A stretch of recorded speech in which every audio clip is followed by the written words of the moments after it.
बहुत समय पहले की बात है। एक साधु अपनी पत्नी के साथ नदी के तट पर रहते थे। उन दोनों की कोई संतान नहीं थी। उनकी बड़ी इच्छा थी कि कम से कम एक संतान उनके यहाँ जरूर हो। एक दिन साधु जब तपस्या में लीन था, तभी एक चील ने अपने पंजे में फंसी एक चूहिया उनके ऊपर गिरा दी।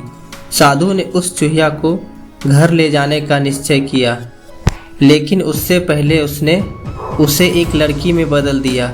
उस लड़की को देखकर साधु की पत्नी ने पूछा, कौन है ये? इसे कहाँ से लाए हो? साधु ने पत्नी को पूरी बात बताई। उसकी पत्नी बहुत प्रसन्न हुई और वह बोली, तुमने उसे जीवन दिया है, इसीलिए तुम ही इसके पिता हुए। इस तरह मैं भी इसकी माँ हुई। हमारे यहाँ कोई संतान नहीं थी, इसलिए भगवान ने इसे हमारे पास भेजा है। जल्द ही वह बच्ची एक सुंदर युवती बन गई। जब वह 16 साल की हुई तो साधु और उसकी पत्नी ने उसका विवाह करने का निश्चय किया। साधु ने सूर्य देवता का आह्वान किया। जब सूर्य देवता उसके सामने आए तो साधु ने उनसे उसकी बेटी से विवाह करने का अनुरोध किया। हालांकि लड़की को यह विचार अच्छा नहीं लगा और उसने कह दिया, क्षमा कीजिए, लेकिन मैं सूर्य देवता से विवाह नहीं कर सकती क्योंकि वह बहुत गर्म है। निराश साधु ने सूर्य देवता से कहा कि अब वे ही उसकी लड़की के लिए कोई सुयोग वर सुझाए।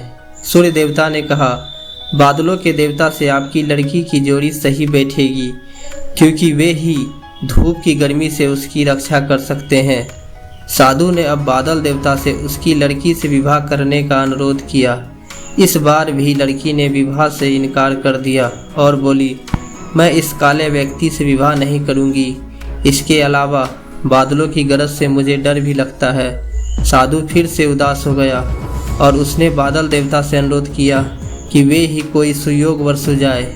बादल देवता ने कहा, पवन देवता के साथ इसकी जोड़ी अच्छी रहेगी क्योंकि वह आसानी से मुझे उड़ा सकते हैं।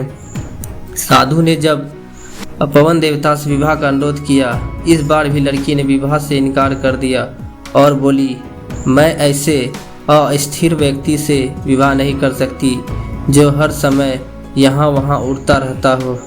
साधु काफ़ी परेशान हो गया। साधु ने पवन देवता से ही कोई सुयोग वर सुझाने को कहा।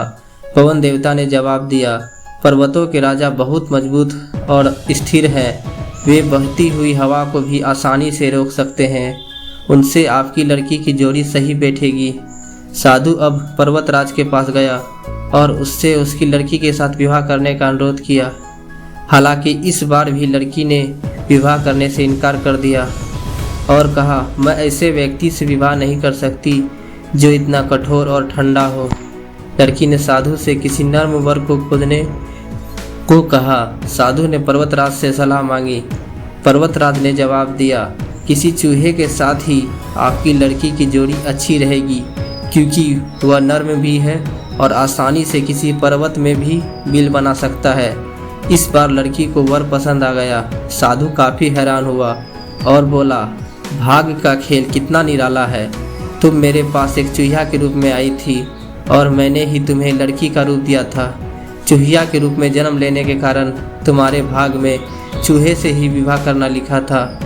भाग में जो लिखा था वही हुआ। साधु ने फिर से प्रार्थना शुरू कर दी और लड़की को दोबारा चूहिया बना दिया।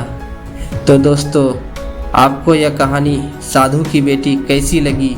ऐसे ही इंटरेस्टिंग स्टोरी के लिए प्लीज़ मेरे चैनल योर मोटिवेशन को लाइक, शेयर और सब्सक्राइब ज़रूर करें। धन्यवाद।